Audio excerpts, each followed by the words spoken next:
10, 9, 8, 7, 6, 5, 4, 3, 2, 1.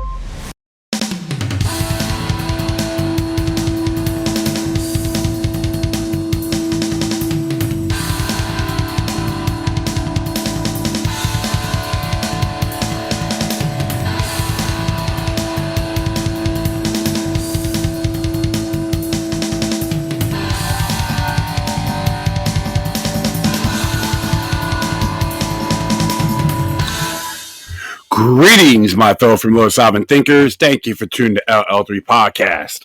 My name is Craig, transmitting from the beautiful realms of planet Earth. Today's date is Sunday, December 21st, 2025. This is episode 1923. Trump's a generic Republican, and were COVID vaccines genocide? Before I proceed, you can find me on multiple social media sites and podcast channels. Just type in Looky Luck number 3, Looky Luck Roman number 3 with 3 eyes, or Looky Luck Roman number 3 podcast. Furthermore, if you have any questions, comments, recommendations, all that good stuff, whatever you do, please use decorum. Hit me via email to ll3.podcast at proton.me. If you're not doing it, go to PayPal.me or cash.app/Looky Luck number 3. Oh, yeah. Hopefully everyone's having a happy winter solstice on the northern hemisphere and summer in the southern side. Yep, time flies when you're having fun, right? Media manipulation, propaganda. They hate one person with a passion without any merit. Wow. Edward Bernays is climaxing in his grave, right? It's so funny about social media sites because you got folks out there that try to utilize it to send information. You got others that just want to spew their rhetoric and their diary on their lives. You know, I never utilize it on that whole log about a biography of my life on there. It's ridiculous. I do it on my own terms, but yeah, it's going to be pretty interesting times. More false flag attacks, all sides, about maybe what's going on in the United States with Venezuela. And don't get me wrong, I'm not loving David Maduro anyway, because Venezuela is a police state when you look at it. Article 328 of their Constitution. No weapons of war are allowed, period. That means it's a gun-free zone. We'll take care of you. And on the other hand, you got the other factions out there that are trying to design this, the giants, whatever you want to call it, want to go ape and get what they want. Hell. This is what happens, folks. Got to look at all sides the best you can. Observe responsibly. I don't care about Code Pink. They're just a bunch of commie clowns anyway. A circus group. Was convenient for them, right? But when they're people they support do something wrong. Oh, that's okay. You don't see them coming out, right? Another her conformist synthetic movement. Just many of them out there. Faction slaves. Like the ones that love Trump, praise him like he's some Lord and Savior. And you got others out there that hate him with a passion. Yep, they're cult members too. Being a faction slave doesn't benefit anyone. You're just part of the her conformity. And I digress. Yeah, I like going through the Epoch Times here.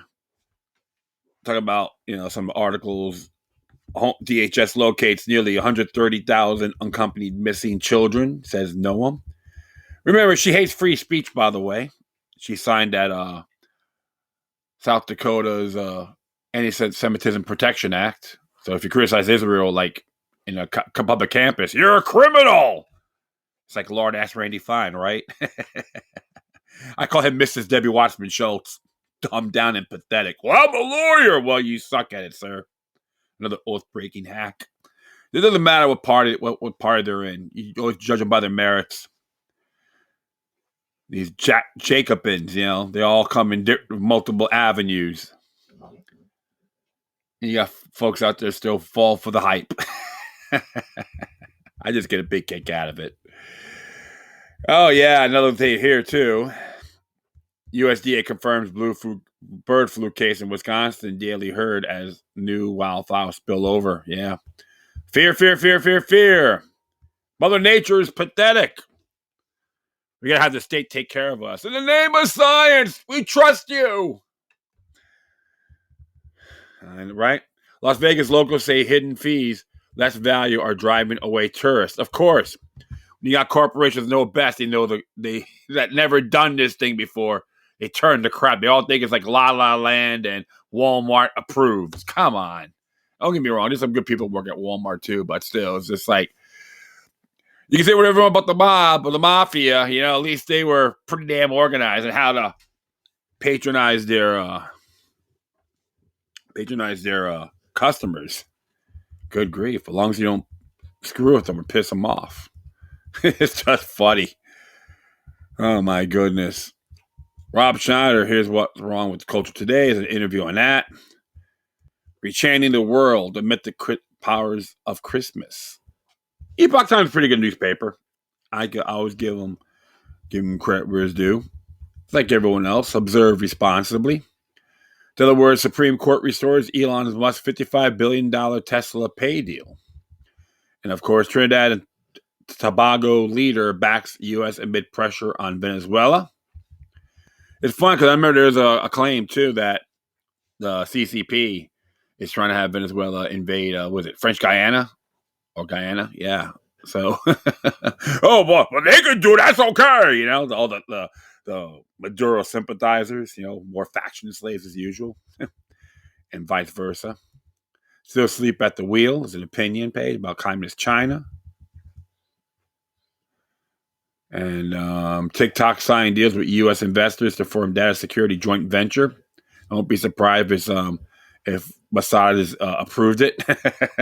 It's just, wow. You can't criticize us if you're anti-Semitic. You're anti-Semitic. U.S. restricts visas of 2 Honduran government officials. Rubio warns of narco terrorists. Trump announces new deals to lower drug prices. Yep, glam boy Rubio. Hey, you should go on the front line, attack these narco terrorists, man. You may have to bring in mirror. Look at me, I'm too pretty to fight. Official cause of death of Rob Reiner and his wife revealed. Let's check that out. And don't get me wrong, there's a lot of controversy with Rob Reiner. There's a claim that he was abusive to his son. There's some claims on that. I'm not involved in the Church of Hollywood, the real demoniac side of it. And as I remember, even though when Rush Limbaugh passed, he didn't really say anything. He was very derisive on his tweets. So I call him another Gino. Go figure. I think they're smarter than everybody else. Yeah, I'm just going to check this out before I do my show here. Come on. What the hell? Yeah, I'm live, so I'm just trying to get some stuff out here. Okay, cool. Thank you. Boom. Donate, support independent journalism. Yeah, I'm a subscriber, for goodness sakes. This is about Rob Reiner.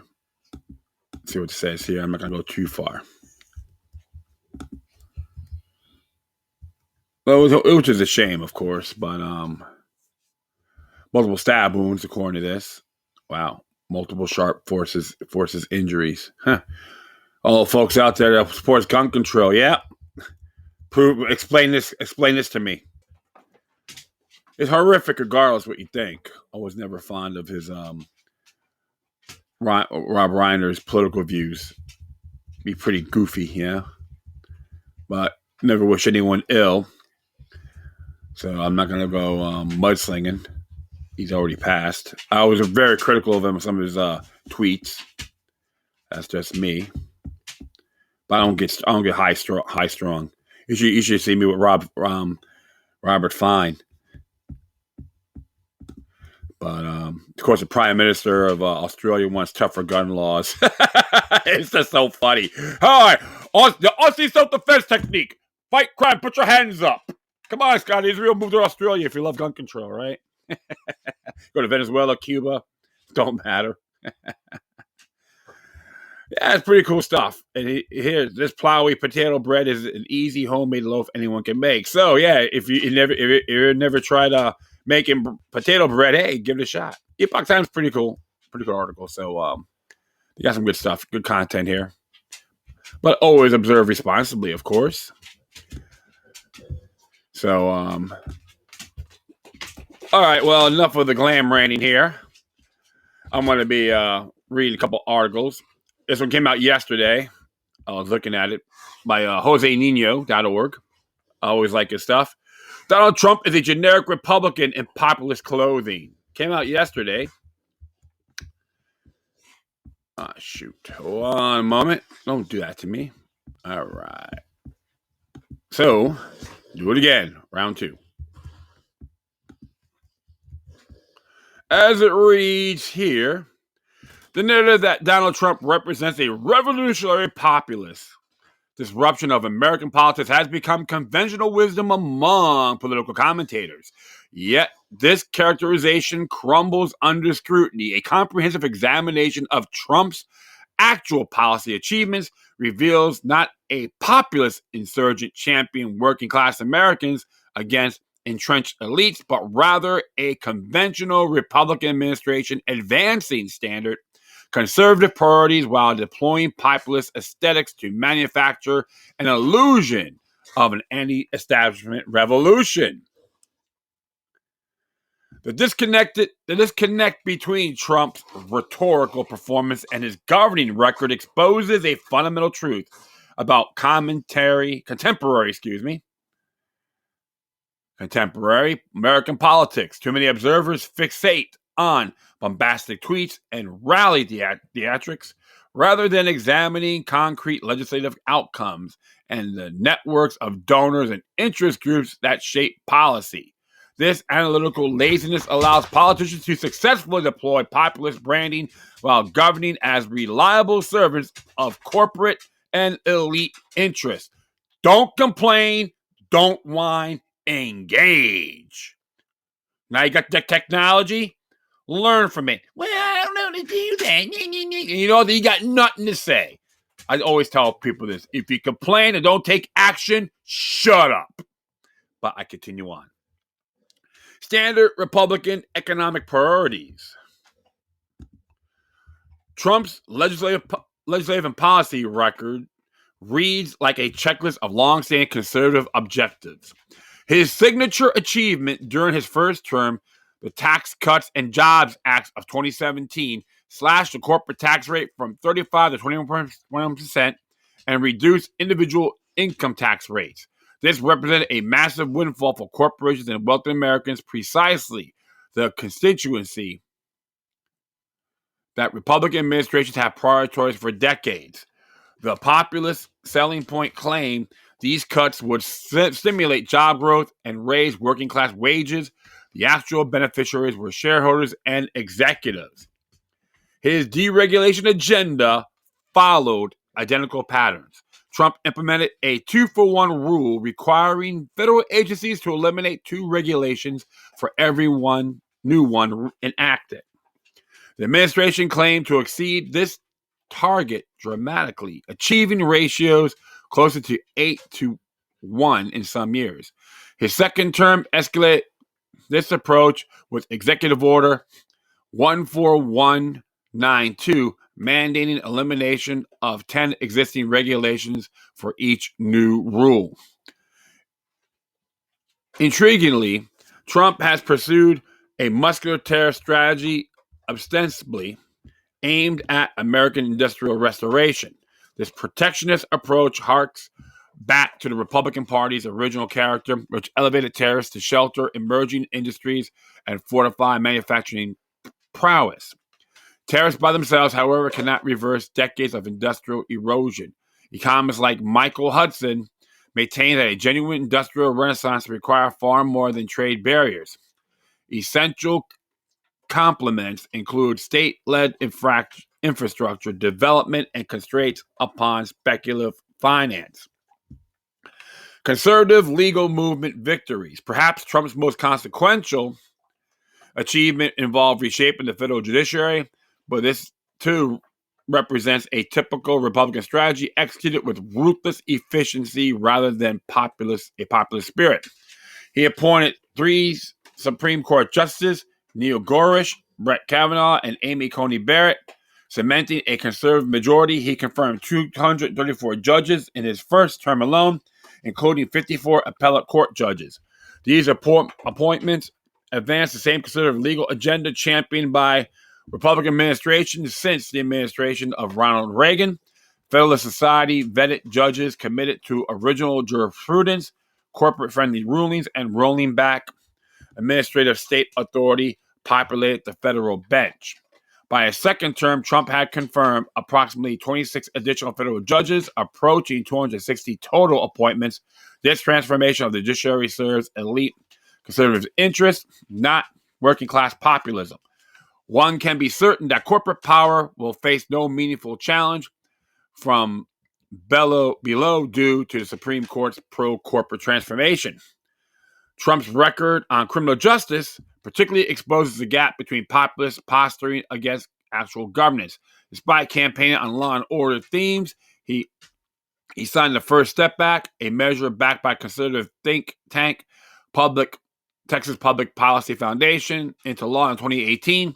This bipartisan legislation reduced mandatory minimum sentences for nonviolent drug offenses and aimed to lower recidivism rates. Like Tucker Carlson accurately described it as a jailbreak scheme that rewards criminals, fundamentally contradicting Trump's tough on crime rhetoric.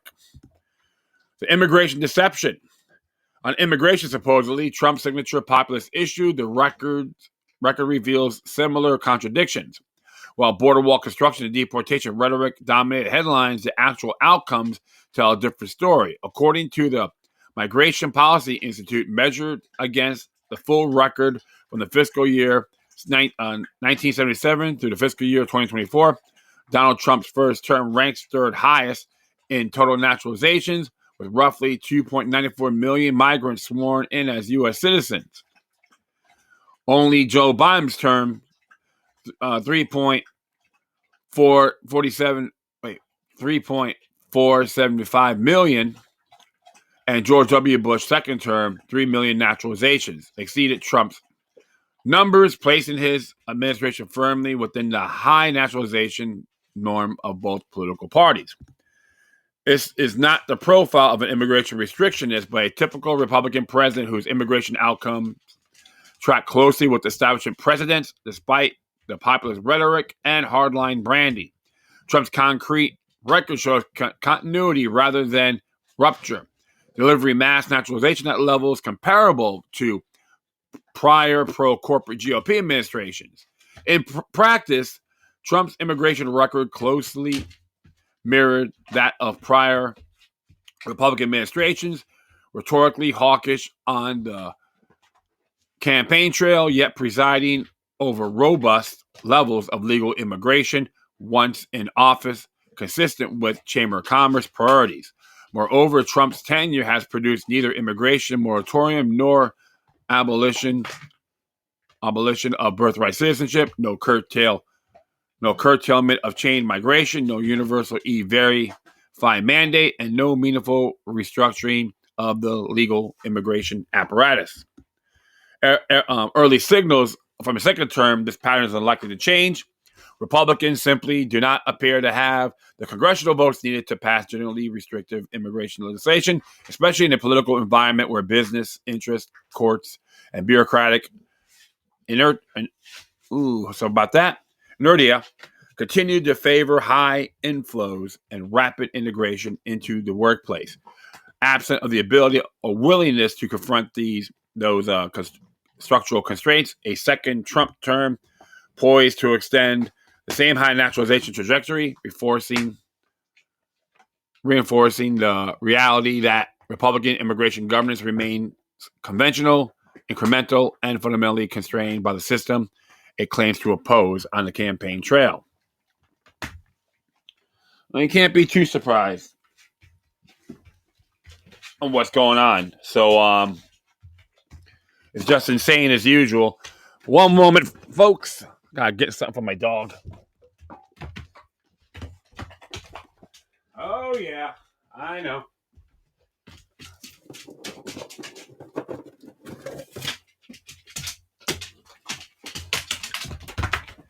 Yep, so sorry about that. All right, I'm going to continue on here. Imperial foreign policy operations stay intact. foreign policy sees a similar trend of establishment capture. Despite campaigning on a platform of foreign policy restraint, Donald Trump's actual track record during his 2 administrations reveal a starkly different reality. While Trump promised to overhaul the interventionist foreign policy establishment, he appointed hawkish politicians who ultimately sabotaged his pledges to improve relations with Russia. During his first administration, the United States withdrew from both the Open Skies Treaty and the INF Treaty, while simultaneously providing lethal aid to Ukraine and launching strikes against Russian military contractors in Syria. Trump also signed the Countering America's Adversaries Through Sanctions Act, or CAATSA, imposing some of the harshest penalties ever levied against Russia. In essence, Trump proved entirely willing to confront Russia in ways indistinguishable from the Washington establishment he claimed to oppose. So, in other words, hey, we'll just keep on doing sanctions. Yeah, remember, sanctions still an act of war, regardless who's in there. Even the Obamanoids, okay, guys, look at the same thing. What they have in common with Bill Clinton and Joe Biden? They're Bushites. Oh, don't say that. They're Democrats. Don't be too damn delusional, faction slaves. And I continue on here.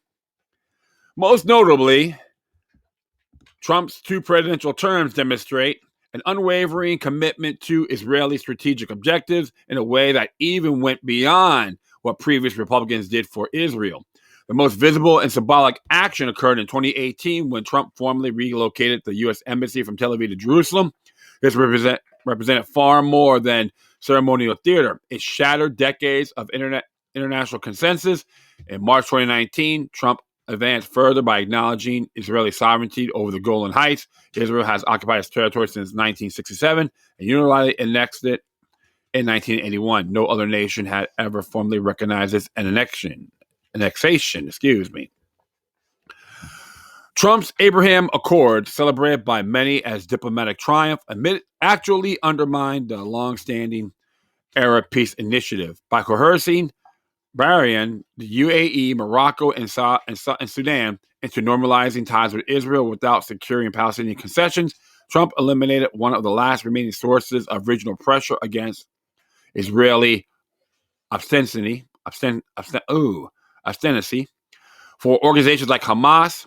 This development signaled the death of Palestinian statehood aspirations. And there's a lot of claims, too, that Hamas was created by Mossad or Israeli intelligence. All right, let's be talking about that since the 90s, I would say, at the least. This October 7, 2023, Hamas assaults on Israel emerged partly as a desperate response to diminishing regional solidarity. It was a calculated gamble aimed at reigniting global attention and exploiting international fury over Israel's retaliation. Trump's relentless antagonism toward Iran, Israel's principal regional adversary, further demonstrates his alignment with Israeli interests. His opposition predates his 2016 campaign, traceable to his 2011 book, Time to Get Tough, in which he declared, quote, America's primary goal with Iran must be destroyed its nuclear ambitions. Let me put them as plainly as I know how. Iran's nuclear program must be stopped by any and all means necessary, period. We cannot allow this radical regime to acquire a nuclear weapon that they will either use or hand off to terrorists, unquote. He repeatedly condemned the Iran nuclear deal, JCPOA, characterizing it as a disaster and the worst deal ever. He occasionally adapted conciliatory rhetoric with certain audiences. Trump's actual Iran policy consisted of continuous escalation. After withdrawing the United States from the JCPOA in May 2018, he initiated the maximum pressure, sanctions offensive, and aggressive strategy that contradicted his anti-war campaign persona. He denounced the agreement as the worst deal ever, asserting it enriched the Iranian regime and has enabled its malign behavior, while at best delaying its possibility to pursue nuclear weapons. It's interesting about the whole Iran nuclear deal, the JCPOA, if that's considered a treaty, if I'm correct. And here's the thing, even though it was under Barack Obama at the time, all right, the Senate never approved it. I was looking for it, and it was never been approved by the Senate. So is that constitutional? No. So it doesn't matter who does it, because both sides of the coin, they do that over and over, and you all got to say, "Oh yeah, my party's in there now. Everything's awesome, as long as I'm in the winning team." Crappy song, by the way. I'm going to continue on. All right. In October 2019, Trump sanctioned Iran's construction industry, connecting it to the Islamic Revolutionary Guards Corps, or IRGC, which had previously designated as a foreign terrorist organization in April of that year. This marked the first instance the United States had ever applied that classification to another country's military. At the time of the terrorist designation, Trump boasted, "If you're doing business with the IRGC, you'll be bankrolling terrorism. This designation will be the first time the United States has ever named part of another government as an FTO, foreign terrorist organization," as a quote. So, sorry about that. The most expensive moment arrived in January 2020 when Trump authorized the drone strikes assassinating Iranian General Qasem Soleimani in Baghdad. Trump asserted that Soleimani had been, quote, plotting intimate and sinister attacks on American diplomats and military personnel, unquote. Even following his volatile incident, Trump continued escalating with Iran. Near the conclusion of his first term, he reportedly considered military options for striking Iran's nuclear infrastructure, according to reports. Chairman of the Joint Chiefs of Staff, Mark Milley, and other senior officials vigorously objected. Milley cautioned, quote, "If you do this, you're going to have an effing war," unquote, and began conducting daily briefings to prevent the uncontrolled descent toward military conflict. Efforts he characterized as trying to, quote, land the plane, unquote. Some just, I just got up, so bear with me, folks. As tensions with both Iran and Israel intensified, Trump privately authorized preparations for strikes on Iranian targets. U.S. military assets, including carrier strike groups, bombers, and fighter jets, were positioned strategically.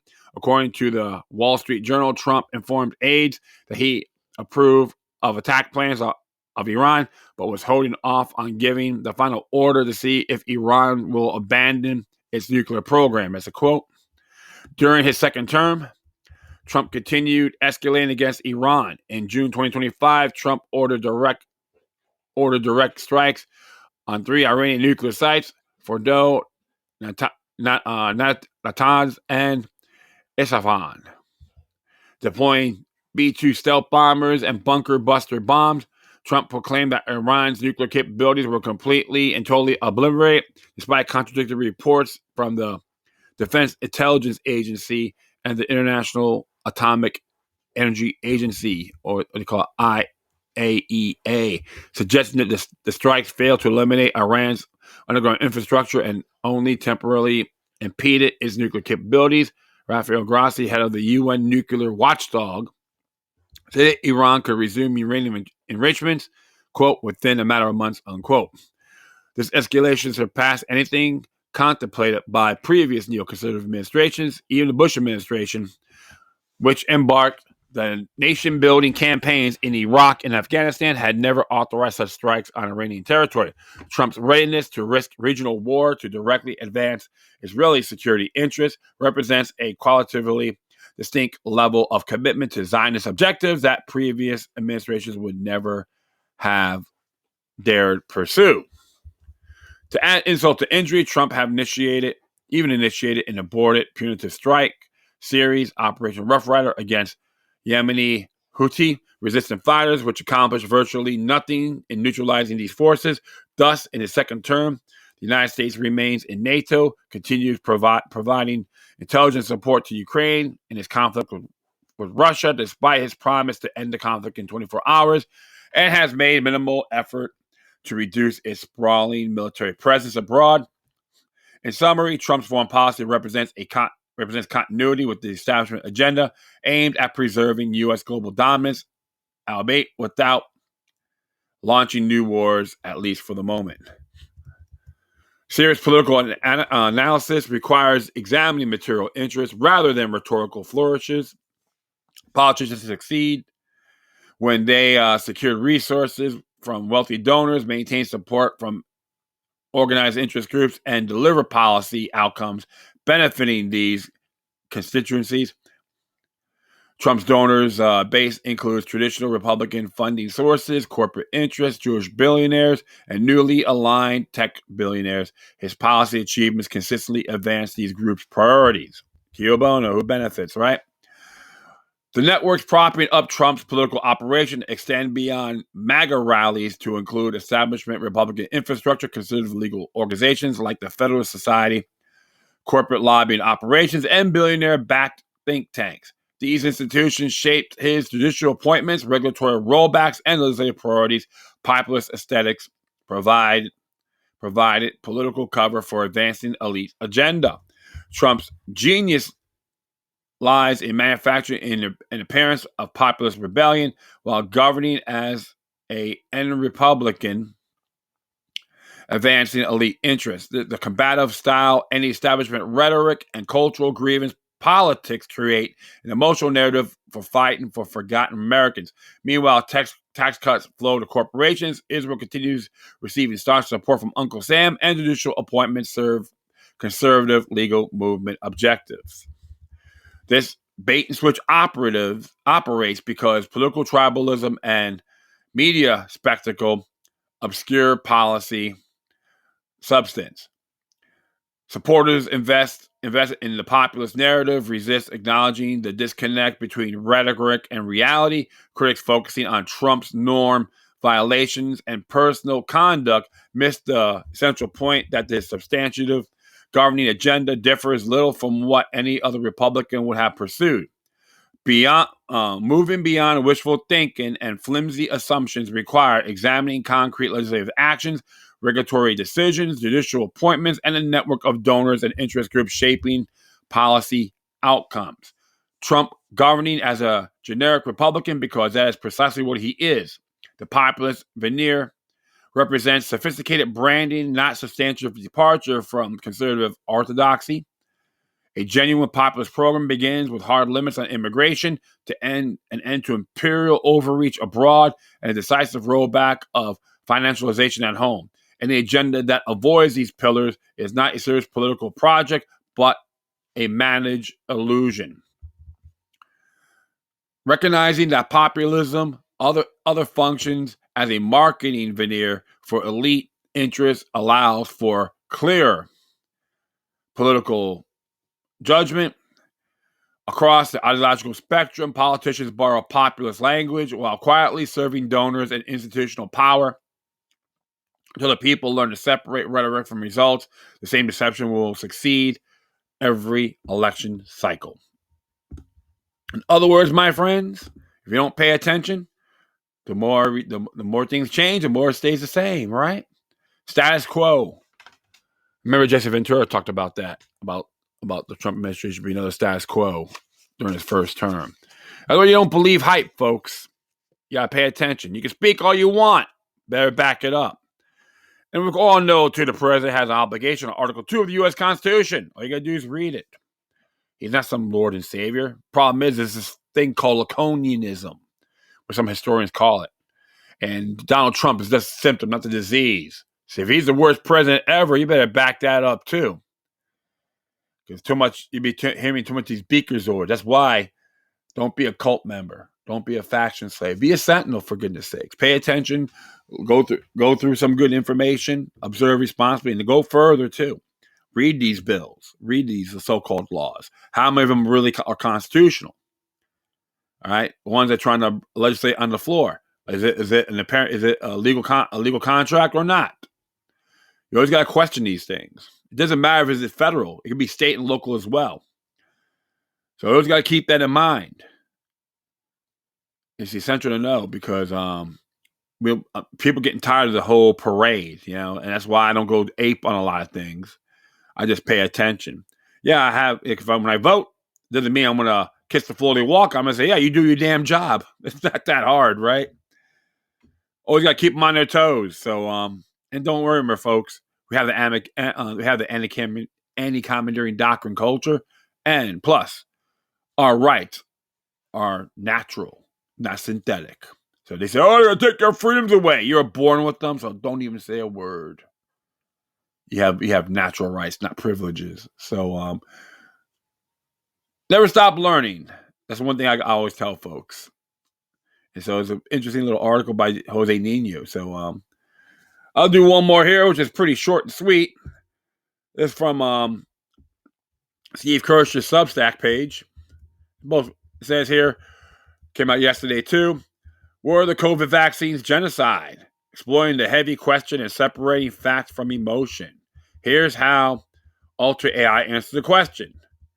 I asked, quote, were the COVID vaccine genocide?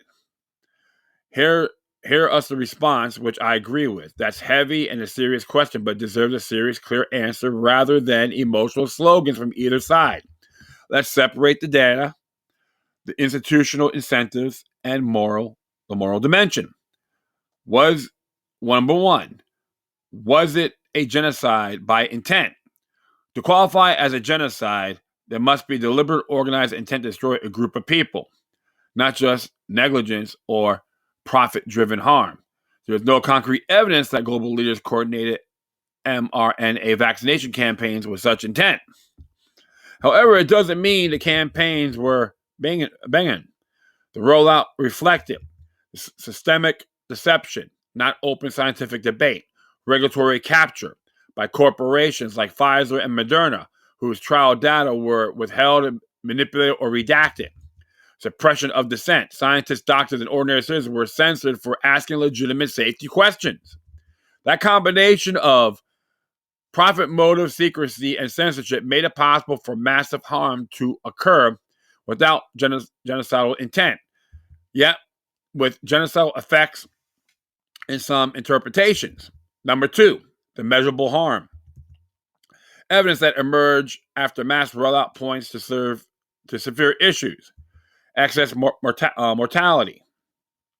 After vaccination campaigns, many nations saw unexplained spikes in all-cause mortality not attributed to COVID itself. Cardiovascular events. mRNA vaccines were linked to myocarditis, pericarditis, and sudden cardiac deaths, especially among young males. Reproductive and menstrual irregularities. Suppressed early on, but later confirmed as statistically significant in multiple data sets. Neurological and autoimmune symptoms were underreported, as post-marketing safety surveillance like theirs was poorly analyzed and often dismissed. If government had a transparent, this harm could have been mitigated. Number three, institutional power and concealment. It's essential to remember Pfizer received billions in government contracts without standard liability, which that was passed in 1986, by the way.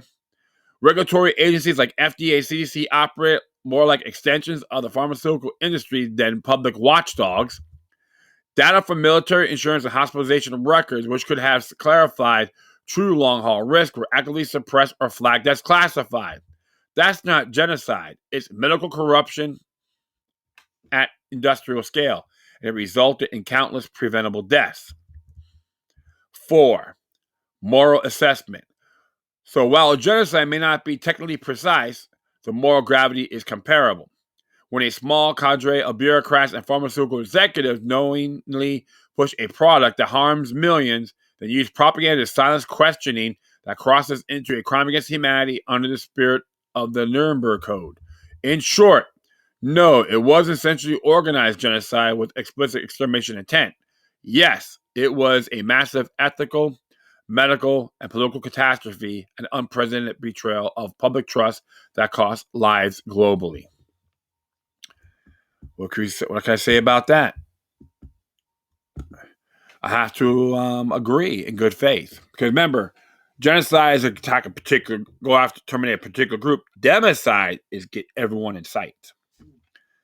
That's according to a book by R.J. Rummel, Death by Government. People should check that book out. Pretty good stuff. Pretty thick, but it's very good to know. Study your history. Never stop learning, like I said before. Well, based on all this, on this article, like you say, I've been vindicated. I haven't taken the jab. I questioned everything, and I got deprived from opportunity as working at a stagehand union. And right there, and I hate to say it, but they became a union name only based on those actions. Because if you read the AFL-CIO Code of Ethical Practices, it tells you about that. Cannot be, like, because the government said so, we all just belly up. But it's been happening everywhere. And right now, more people are dying instantaneously. And he said they don't know why. So that's why I always folks say you always do your homework. And you look at the FDA stuff too, around October 22nd, 2020. About I think I can best paraphrase potential adverse effects on the COVID shot. So October 22nd, 2020, FDA.org. But I don't have the top of my head, but I'm just giving you a clue what you can do so you can do your own research on this matter. But I'm just, like I said, it's just horrific. And just people in my family took the jab, and I get really disturbed. But remember, every infection has an Achilles heel, including the jabs. Good thing about it is that actually there's some the homeopathic doctors out there are actually working on countering it naturally, on getting spike proteins out of your system. I think it's fantastic. Like I said, my friends, anything they can make, there's always a flaw. So that's why I don't live in fear and anxiety. And plus, I don't whore around either. So, because now people take the jab, it may hurt their fertility. So it's going to be a ghost world, you can say. Mike Adams talked about that. Well, I'll be it. I'm going to be signing off here. I thank everyone for listening. Plus, feel free to download and share us throughout your social media networks. If you have any questions, comments, recommendations, all that good stuff, whatever you do, please use decorum. Hit me via email to ll3.podcast@proton.me. If you want to donate, go to paypal.me or cash.app/loculuck3.